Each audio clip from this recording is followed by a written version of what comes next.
Anger was one of my most valuable assets when it came to overcoming trauma and abuse, and I want to talk about that because quite often as survivors, we kind of have this instinct to suppress our anger until it blows up into this episode of reactive abuse and creates this uncomfortable cycle, right? Well, I remember hitting a point. I had just left domestic violence. I had a history with childhood abuse, a lot of trauma, and I had a point where I felt defeated. I felt like I was never going to be able to live because of what other people had chosen to do to me, around me, all of that.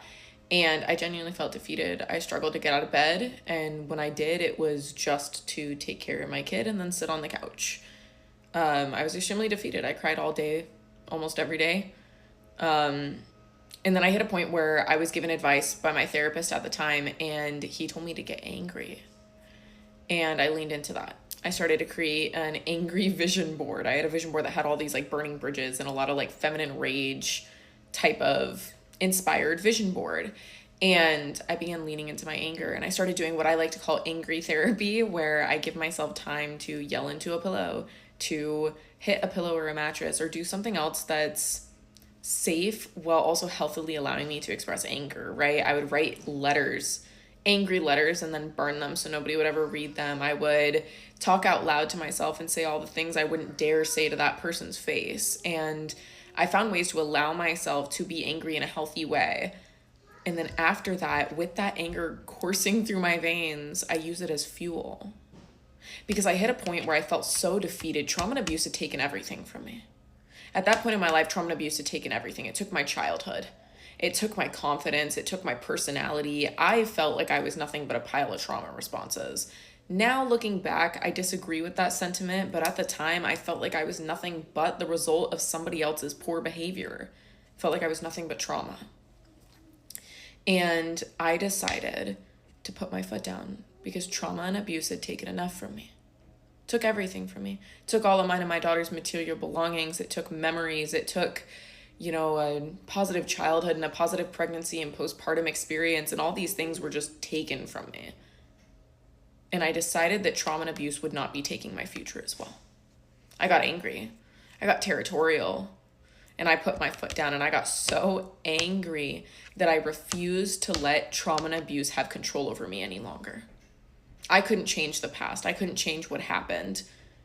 But I refused to accept that my life was just going to be chronic PTSD with no solution. Everywhere I looked, that's what everybody said, is just, well, you experienced trauma and now you just are like this.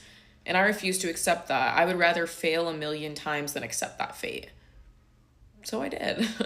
I did. I began healing, and I began searching for something better. I began researching and trying every single different angle, every single different approach I could find. I tried spiritual approaches and therapeutic approaches and subconscious therapy like EMDR and parts work. And I tried talk therapy and reading books, and I tried somatic therapy and so many different approaches, And I began to notice that all of these approaches had dots where they all connected.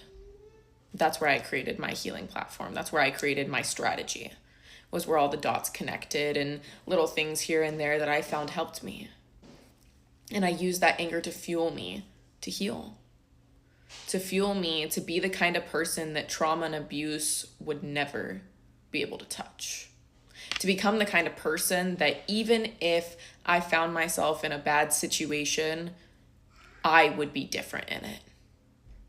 I would be different in it. And that's what I wanted. I wanted to be the kind of person that even if I experienced something bad again, I would not cower. Because that's how I lived. I was very quick to accept defeat under the pressure because I had no clue how to do anything else.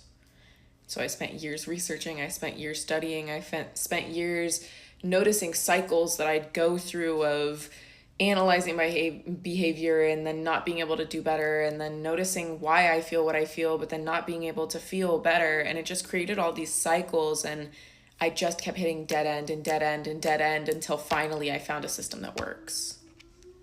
And a lot of that was fueled in anger. I can guarantee if I wasn't fueled by anger, I would have given up on that journey. Absolutely.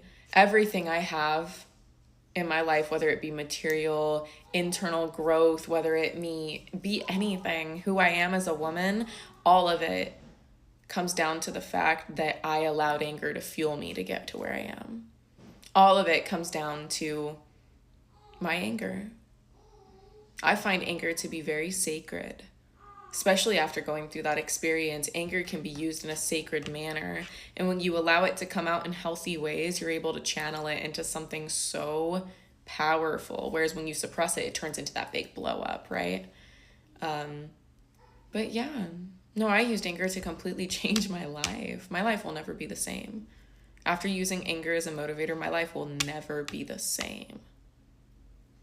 But if anybody's interested, I do offer one-on-one life coaching sessions using all of the methods that I learned along the way, all of the methods that worked for me, as well as I learned other methods that would likely work for other people along the way. If anybody's interested, there's links for that in my bio to schedule, my email's in there, my website, all of that. So go ahead and go check that out.